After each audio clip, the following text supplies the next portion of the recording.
July 8 nga pala ng gabi mga guys, habang nga nagpapakain ako dito kay Sakura na kulay orange, kay Kagome na batik at kay Nami nga na may kulay black dyan mga guys, ay may napasin nga ako kay Sakura dyan mga guys na kakaiba. Dahil habang busy nga dyan yung kanyang kapatid na si Kagome kumain at saka si Nami na kanyang stepsisters mga guys, ay hindi niya pinapansin yung pagkain na tamang dyan lang siya sa may gatas nakatayo at talaga nga namang nanghihina siya mga guys.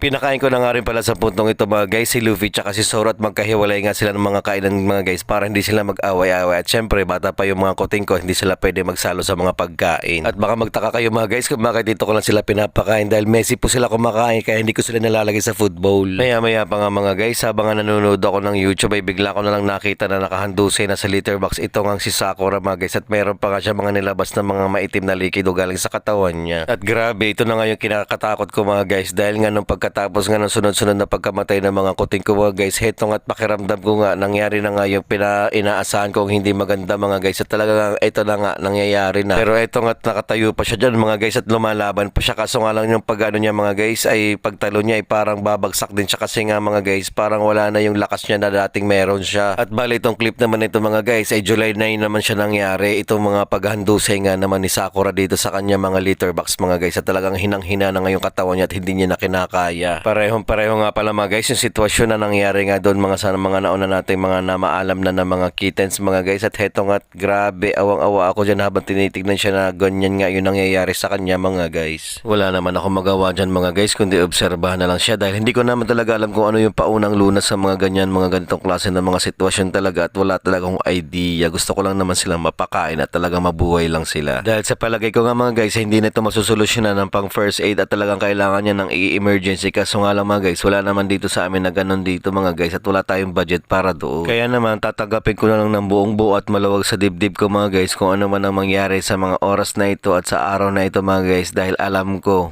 kung ano yung mangyayari ngayon ay yun ang kagustuhan ni Lord at yun ang mangyayari talaga kahit anong pigil ko, kahit anong gawin ko, mangyayari kung ano yung dapat mangyayari sa mga oras na ito mga guys. Bali isa nga pala ito si Sakura sa tatlo na magkakapatid na si Kagome tsaka nga naman yung black na kinuha nga naman sa akin o hiningi sa akin ng lalaki nga naman na nakasalubong ko dun sa daan kung saan ko sila napulot dati mga guys. Iniisip ko nga pala mga guys ngayon ano kaya kung hindi ko na lang sana sila kinuha baka ngayon hanggang ngayon buhay pa sana sila at kung nakuha man sila ng ibang tao baka mas magaling pa mag-alaga kaysa sa akin kaya naman ako konsensya ako kung bakit kinuha ko pa sila. Pero syempre hindi naman makaya yun ang kaibuturan ng puso ko na makita nga sila doon na palaboy-laboy at patakbo-takbo ikaw masagasaan sila doon ng mga iba pang sasakyan mga guys di wala din instant na mawawala na sila sa mundo kaagad-agad.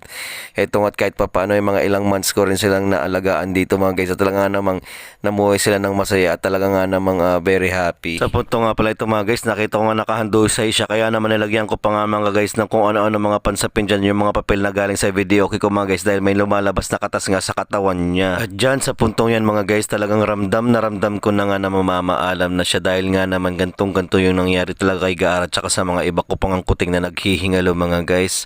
At kung makikita nyo nga yung lungkot sa mata niya mga guys talaga nga namang sobra at lampas-lampas na yung paghihirap na nangyayari sa katawan niya mga guys at hindi niya na to kaya talagang pigilan. At dito nga sa point na ito mga guys talaga nag-i-struggle na siya sa paghinga at sa pagtayo mga guys at talagang feeling ko ito na nga yung sinasabi kong the end.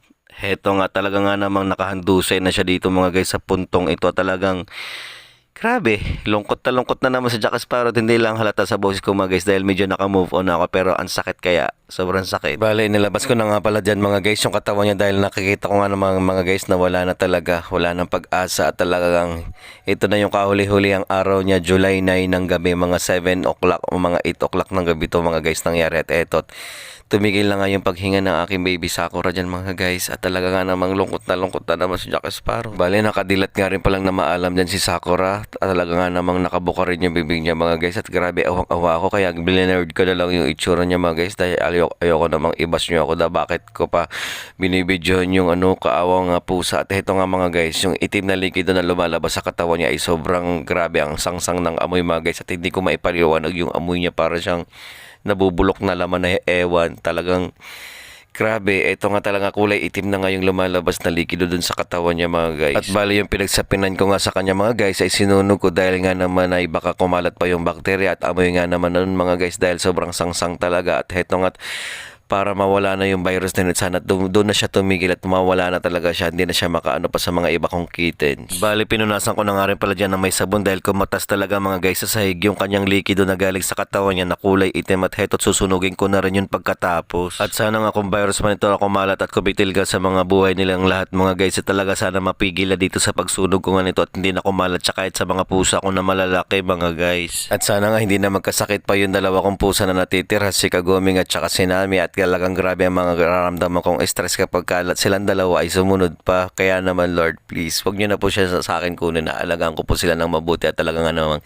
ibibigay ko sa kanila yung lahat ng care at pag-aalaga na deserve nga nila. Please po Lord, please lang. At dahil awang-awa na nga ako makita sa ganong klaseng sitwasyon nga naman si Sakura mga guys, kaya naman naghukay na ako dito at heto nga medyo malalim ito mga guys, mukha lang hindi dahil nga naman yung camera natin ay nasa ibabaw at ito nga siya, hinihiga ko muna siya sa tabi. At dito nga pala mga guys, makikita nyo talaga na bukang-buka na nga yung bibig niya mga guys at talaga namang wala na siyang buhay at ito na nga yung pinaka last night na makikita natin siya sa mundong ibabaw na ito mga guys at inilagay ko na nga siya dito sa kanyang huling hantungan. At syempre katulad ganun iba natin mga naunang mga kuting na maalam na mga guys, hindi pwedeng hindi ko siya lalagyan ng mga bulaklak dahil special din sa akin si Sakura mga guys.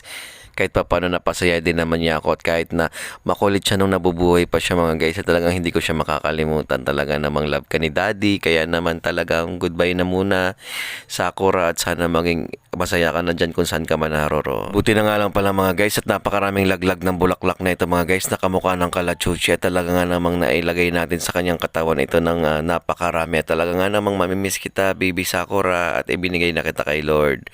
Ibinibigay na kita ngayon sa kanya at sinusurrender na kita at nagpapasalamat ako kay Lord sa maiksing panahon na ipinagkaloob niya at binigay ka niya sa akin. Maraming salamat sa lahat. Thank you baby Sakura. Love ka ni Daddy Jax.